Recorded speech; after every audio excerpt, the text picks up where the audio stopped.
3. The rank and file of Dominicans feel comfortable with the Prime Minister's choice for president. 4. The nominee presents a new twist in the era of the presidency. 5. Her indigenous Kalinago heritage, the entire Kalinago community, and the country by extension gets to celebrate an achievement which rarely comes around. 6. The office of president is beyond what is normally debated about, and we believe Mrs. Burton can distinguish herself in the office of president. 7. The function of head of state is a matter for all the people and not the majority party as some may argue. 8. We believe that there's a silver lining feeling about the prospects and unfolding of the presidency, which could be headed by Mrs. Burton if she indeed becomes president. 9. It makes good political sense to stand united behind this nominee, and the magnanimity which this endorsement carries is worth much more than a failed bid to seek a political upstage or slow down the process. 10. Her ascendancy to the Dominican presidency will serve as a boost to the original people, the Kalinago. 11. The people of Dominica want to see some sense of togetherness on issues, and this is an issue we can agree to join the opponents on. 12. Our endorsement is not a compromise in any way, shape, or form. Instead, it's a strategic, thoughtful, genuine, and deliberate gesture to show support to the Kalinago people, to celebrate women's achievements, and to reach out and commend the Honorable Prime Minister for his decision to be bold and different with his idea about the presidency. 13. This endorsement serves as a commencement, a new start, a new era, a different journey, a twist in the Dominica's administrative favor. 14. Our endorsement opens up an avenue for conversation and collaboration which has not been part of the Dominican political climate in recent decades. 15. Ours is a matter of stance, of brave defiance and solid support for what's good about being Dominica. We call it as we see it until we will forever adopt a progressive approach to politics, both in and out of office. We do not believe in opposing for opposing sake. Point number 16. There must be something political opponents should agree on, and this is one of those opportunities. We believe, 17, our endorsement is ordained by the good books, the Holy Bible, Ecclesiastes chapter 19, verses 9 to 12. It says in the Genesis of that, 2 are better than 1 because they have good return for their labor. This endorsement is further formed by the Holy Scriptures, which tells us that we should not associate with a man given to anger. That's in Proverbs chapter 22, verse 24. We have the firm conviction that love and compassion are real, and those help to ground our endorsement.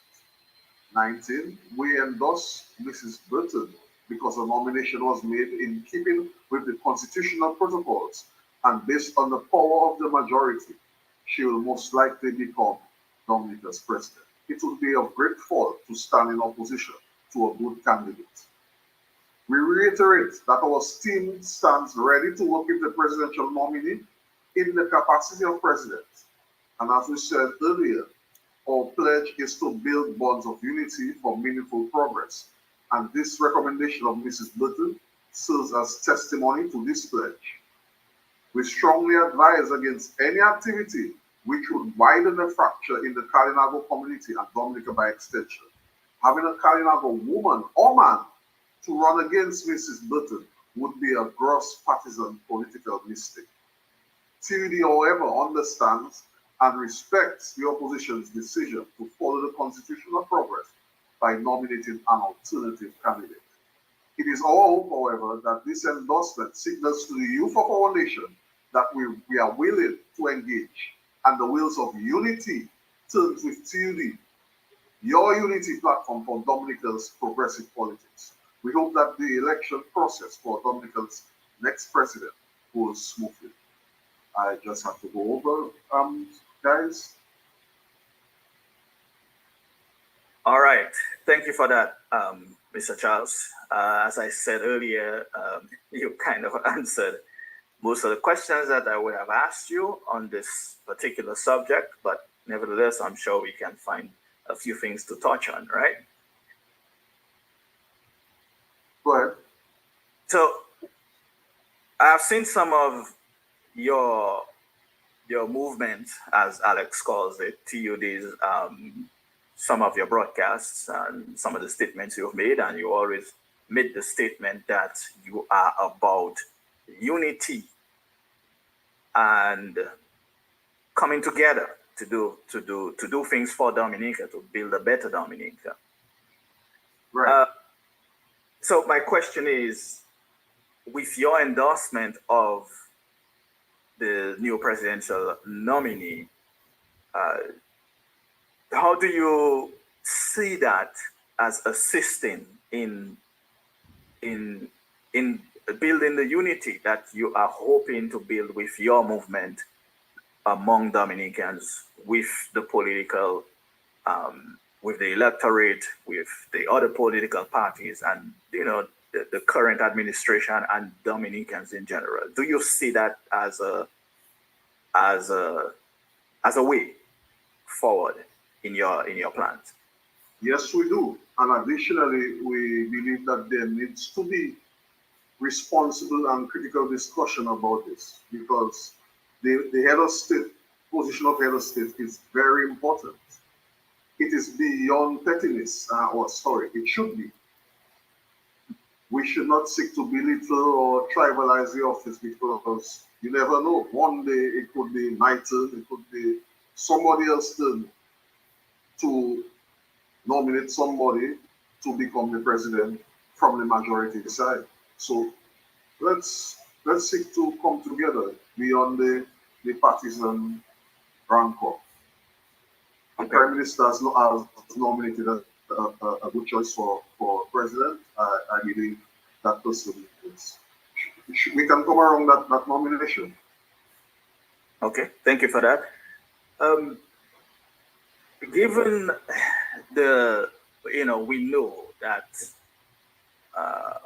political fighting and political, I don't want to say turmoil because I guess, don't think it's that bad yet, but we have some pretty heavy political discussions in Dominica, given our politics. Do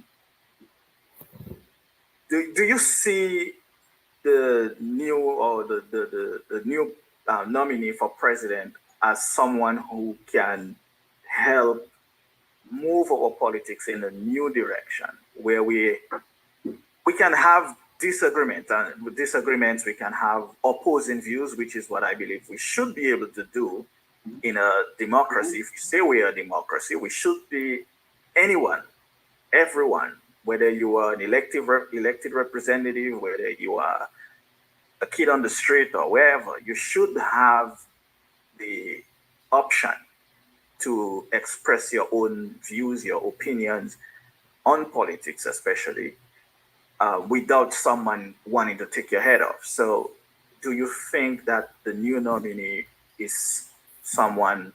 Because I don't know her personally, so do you think she's someone who can help to bring bring about this change in our political discourse?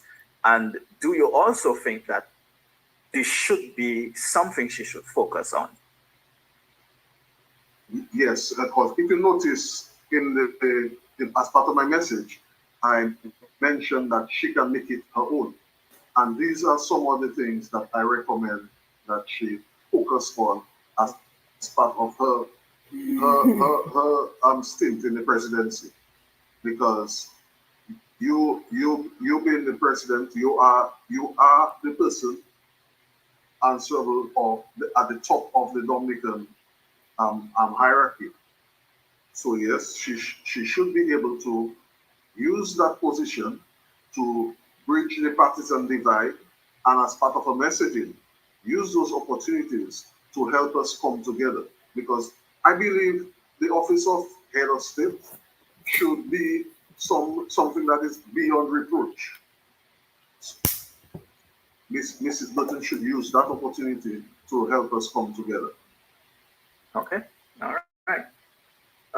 Well, I do have one other question that I want to ask you, but it doesn't necessarily have to do much with the press conference we're discussing today. But for now, I will turn it over to any other media house who has a question that they would like to ask about about your presentation this morning.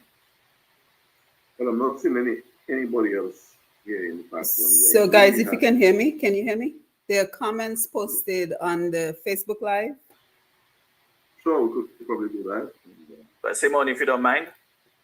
Would you like me to read them to you? Yes, because okay. I can see them. So this is from Dr. Margaret Wallace. I myself am in agreement with you in supporting Ms. Burton for many of the reasons you mentioned. Your reasons for supporting her nomination make a lot of sense to me. Nobody is perfect. I'm not sure there's any evidence to suggest she's more terrible than any other person who served as president. It could have been way worse if you ask me. I agree with your position. So let me read one from David Johnson. He says, how did you ascertain the nomination was in harmony with the Constitution?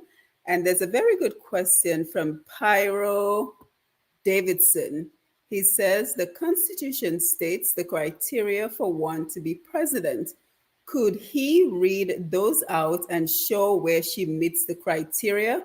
So essentially, Pyro is asking, how does she meet the criteria for president, if you guys have anything from the Constitution that supports your decision? Okay. First off, thank you to the persons who commented for your feedback. Dr. Wallace, my aunt, thank you for your endorsement of that. To Pyro, I do not have the Constitution in front of me, but based on my prior informed reading of the Constitution, the major issue of someone being elected or nominated to be the president, one, they have to live in Dominica for, there's a residential requirement. You have to live in Dominica. Is it 6 months? In my knowledge, to my knowledge, she lives in Dominica. She has actively been taking part in working in Dominica, living and working in Dominica. Two, the person has to be above the age of 40. So I'm assuming any one of, well, no, not any one of us. Yes, I would probably be the only one who would qualify, because you guys don't live here. But yes, once a person is above the age of 40, they would qualify to become the president. And additionally, I'm not sure that there's any issues of them being on the, like, allegiance to a foreign power, but like is in the general election. But the main issue is the person has to be above the age of 40, and of course the prime minister would have, in consultation with the leader of the opposition, which was done, have to present his nomination to her or him if you go for him, and they consult. If they agree, that person would be elected unopposed. If they don't agree, which is what is the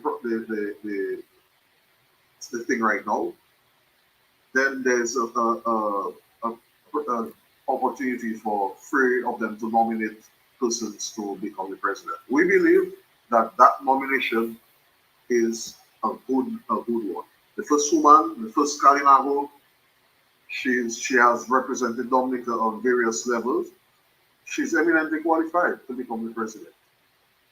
Yes, she may be someone that might have worked with the ruling class before. However, and every individual is allowed to pick their own path, chart their own path. And I believe that Mrs. Burton will make the office her own. She has the opportunity to do so. And we invite her to make the office her own. And we want to invite Mr. Bruno as well to chime in on the discussion. But let me first say thank you to everyone who's joining us on the Facebook Live. We see we have David Johnson all the way in Africa. So, David, thank you for being here. I happen to know who David Johnson is. So, David, thank you for joining us from Africa. Judith Cochran, thank you for being here. Janice Shaplis, Peter George, thank you for being here. Pyro reminds us that the Constitution is online, so we may want to always have that with us when we're doing presentations.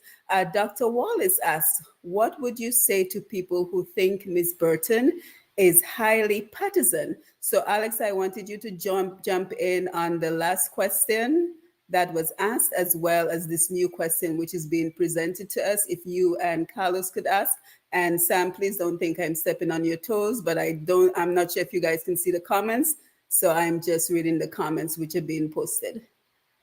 That's fine, Simon. I asked you to do that, so that's okay. Don't, yeah. Teamwork. Yeah, exactly. All right. So again, go ahead, guys. Okay, again, thank you to Sam, TBN, and to Simone Pushpasten. We had DBS earlier. I think we lost her, but this land couldn't get around to posing a question. And any other media concerned to pose a question as well. I'm particularly thrilled that David Johnson is on. This is a very progressive individual. I've had many a conversation with him. His heart is in the right place. He's a good thinker, and I'm pleased by your attendance. In terms of the first question, I think Carlos answered that to qualify to be president, you need to be 40 and above. You need to have been residing in Dominica for like 6 months, and everything else that goes with that. So the young lady is qualified. She also served in many areas as an assistant development officer, district development officer. She's actually serving now as a permanent secretary. So she has administrative qualifications that prepares her for the job. Some presidents got the job without rules sort of background. So she comes into the job with a good balance, so to speak. And the reasons Carlos gave, I don't have to go over them because I think these are genuine legit reasons. Yes, it might be a situation where we are divided politically, but there should be things that should be able to unite us, and this is one of those. Even if you do not like it, sometimes you have to hold your nose in politics and do what is necessary.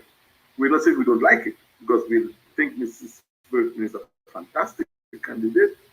And for political reasons, some may say, well, let's stay away from everything the other side does. We don't think so. We think you have to enter the conversation some way, somehow, give a little, take a little. Because as the leader says, there's going to be a time it might be you to do it, and the shoe will be on the other foot. So sometimes in politics, a little graciousness is necessary. In terms of the second question about the nominee being partisan, well, we cannot avoid that. There's no way a prime minister is going to appoint a nominee that is not aligned to their party. That is the case in everywhere, all parts of the world. Where in Dominica's context, we do not have a president elected by the population. We have a president elected by the legislature. So who is in charge is going to nominate the people that they want. The leader of the opposition is not going to appoint or nominate somebody who is seen to be a Labourite. No, she's going to appoint somebody maybe from the territory, probably a lady who I do not know, for whatever reason, who she thinks is supportive of the opposition view. So that's just how it works in the politics of our country.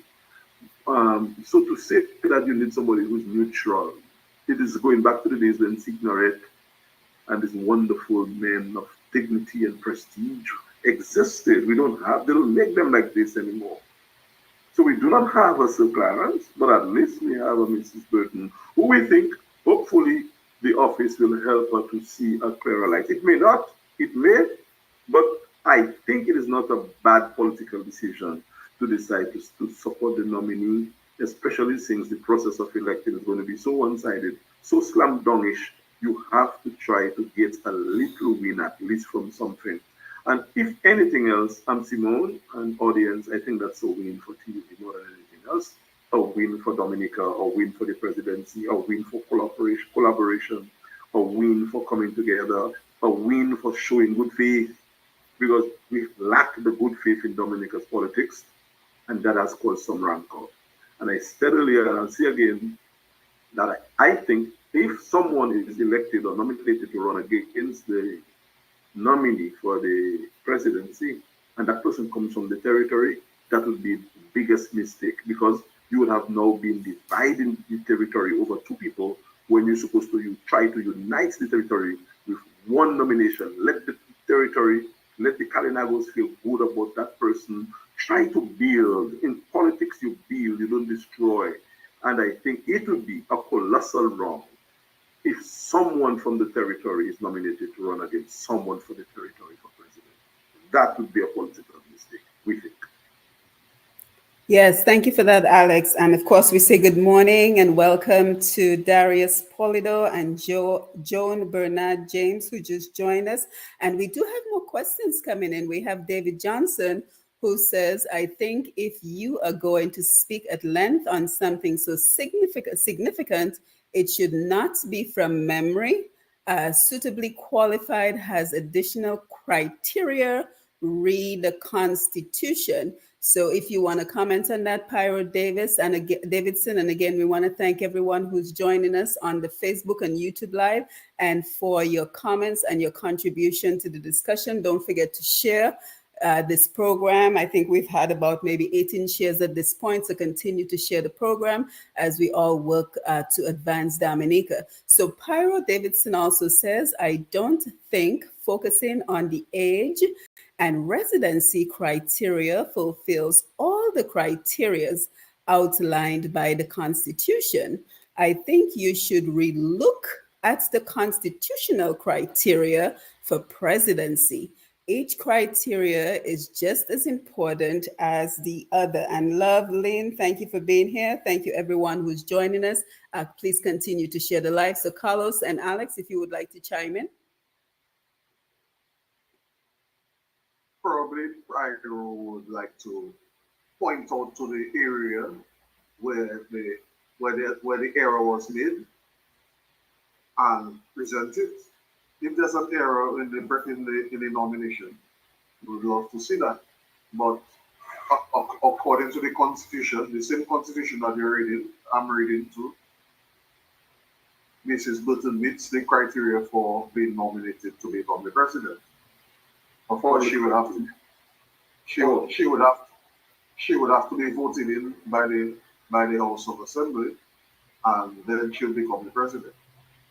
Yes, she meets all the criteria. There may be people who may not be happy that certain things that are required are a bit, edgy, especially when it comes to the partisanship of the individual and stuff like that, which was the case of our last president. I think our last president was specifically just a politician. You don't put politicians. The most partisan in history. Yeah, so these are the partisan things we don't really play with. We don't worry too much about that. We expect that, and we couldn't expect that the prime minister nominated someone to be president on the eve of a consultation for reform in the territory to be non-partisan. He made it partisan. But sometimes in politics, you have to look beyond those little emotional connections to the nomination. And the broad picture is that she is qualified. There is nothing that disqualifies her from being president of Dominica. And that is not where we want to take the politics of Dominica, because we are fighting over isms and schisms. When she is going to be president, she's going to be president. And a fight over it is not going to divide our people, divide our country even further. I mean, how much more can we divide our people? So we are saying, look, let's work with what we have now. At least she's not as bad as, let's say, the last one when he was this day, because he was a politician, a perfect politician. She may be aligned to the politics, but not as he was. So that represents at least a step forward. At least a step forward. All right. Go ahead, Sam. Sorry, if I may jump in here. That this is a very good discussion, and I think it's important. Yes. And to Pyro's earlier question, I do want to kind of follow up, and I think I understand what people are trying to say and what they are asking, because I have the same question myself. Because remember, in the recent past, we've had concerns, we've had issues with the process, or concerns about whether the process for nominating a president in Dominica has been if the process has been followed, or if the constitution has been followed. We've had issues with that in the past. So I think, at least that's my question, was that process actually followed? And I don't think it's enough to say that, well, the opposition didn't say anything about it, but so that means that the process must have been followed. Maybe the current opposition didn't say anything because they had their own plans to nominate their own nominee for whatever reason.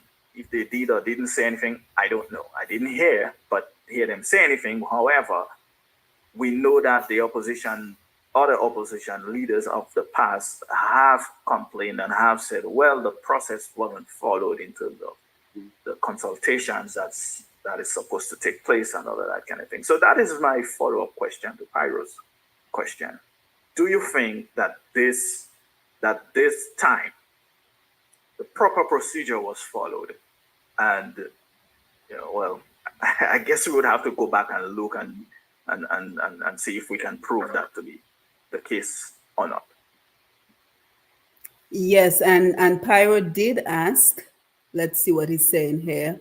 How could you all sit in there saying she meets all the criterias when you could not even state the criteria? And you will also be happy to know that Mr. Lofty Dura is on the Facebook Live. Lofty, thank you for joining us. And he says, guys, greetings. A fundamental error both Carlos and Alex said about the residency period of anyone to be president. Unlike the 6 months you guys stated, the Constitution specifically states it's 5 years immediately preceding the nomination. So we want to thank everyone who's chiming in with questions and comments. Let us also make sure that we are acknowledging our Facebook audience. We have Gabriella Francis. Vanya McCoy, thank you for being here, and thank you everyone who's sharing this live. So if Carlos and Alex, you want to take a stab at Pyro's question and Lofty's. Lofty is correct. Lofty is correct. And again, this presentation has been done by Carlos. I came to present and I quoted Carlos, but Lofty is right. It is 5 years immediately preceding. Outside of that, based on what I understand, and my reading of the Constitution, the young lady is. I think we're fighting over isms and schisms, and we may go as far back as possible to see where the wrongs were committed. There have been wrongs in Dominica's politics, but do we go back or are we moving forward? I think this is an opportunity to move forward, because going back has not served those who have been going back well at all for the past two decades. So I think it's a new conversation, and again, I think whatever of the record in terms of the residency, it has to be 5 years continuous prior to the time of nomination for the position. And Mr. Unity Leader, you should pull that back as well, because you said 6 months initially. And the point of Pyro should be taken on board. Mr. Unity Leader, you could not or should not have been on without the Constitution. So accept that. And that's okay. It's not a dramatic error. I think it's something that should have been done, Carlos. So let's accept that as it is, publicly, in a magnanimous way, and let's have the conversation continue. I'm going to have to exit, Simone. You know how it goes. I have a class to teach at 11 o'clock. So you guys may want to wrap up, or you may not want to, but I really have to exit the live if you do not mind. All right, Alex, thank you. But we do have just a few more minutes left. So I will give Carlos the opportunity to respond to in terms of correcting the error, and then we may be able to take one other question or one other comment before we wrap up.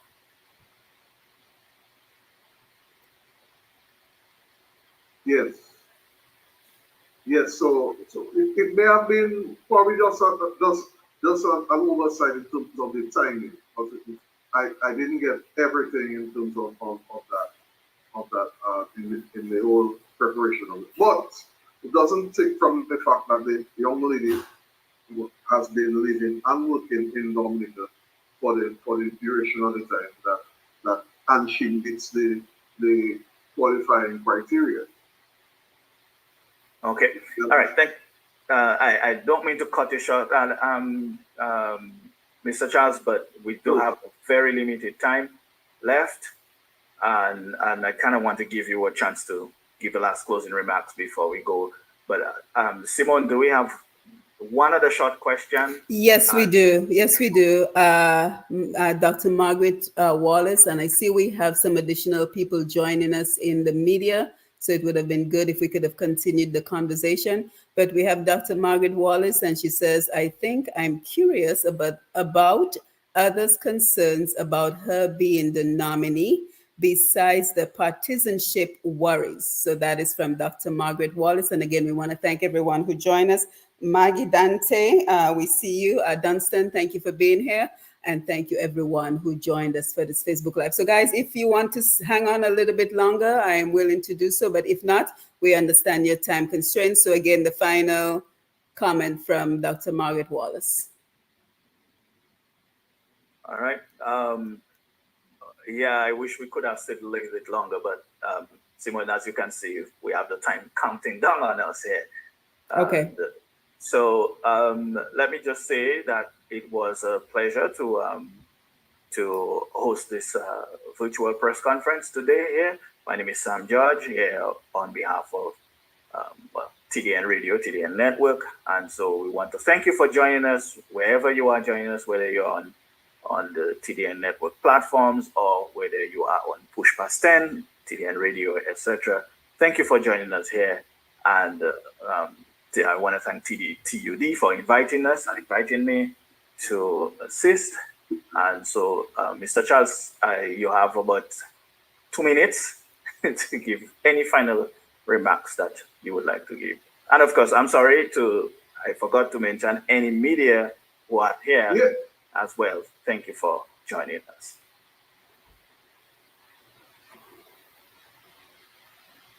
Yes, so I see we have guys from this media here, so recognize them. But thank you to you, Sam, for facilitating this press conference, and to Simone.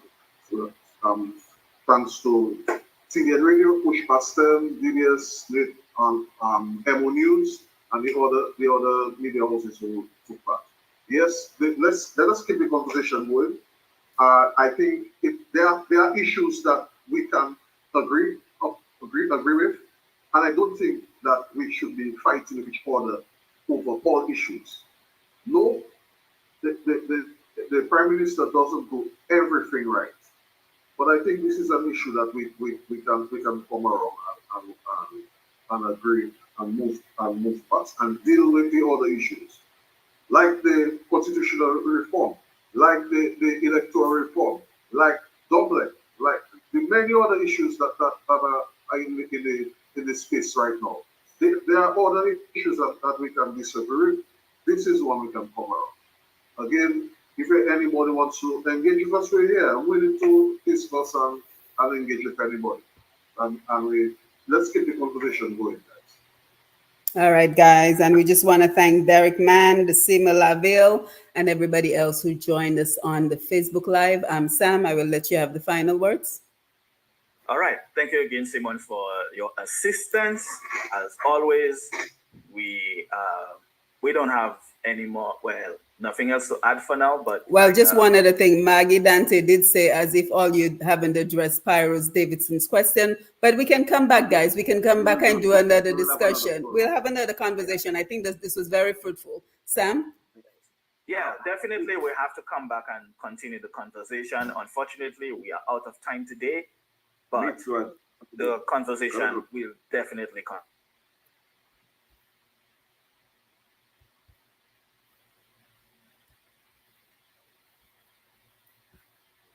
Yes, and Rosalind Robes, thank you for your comments. Good suggestion. We should be united on the selection of presidency. So guys, we have a lot more to discuss. We have a lot more to cover. So follow Push Past 10 as we continue the conversation. We also need to have a conversation on this whole situation with Domlek. So let us try to set up a group of people. If you're interested in being a part of this conversation, you can always link me up, drop me a message in the messenger section on Facebook, or you can send me a message on pushpast10@gmail.com. pushpast10 so we can have this conversation regarding Domlek and everything else that is plaguing Dominica. So again, thank you for being here, and you have yourself a wonderful rest of the day. Thank you everyone who contributed to the discussion. Thank you for everyone who shared the Facebook Live, and thank you everyone who simply joined us and lent us listening ear. So you have yourself a wonderful day. Take care.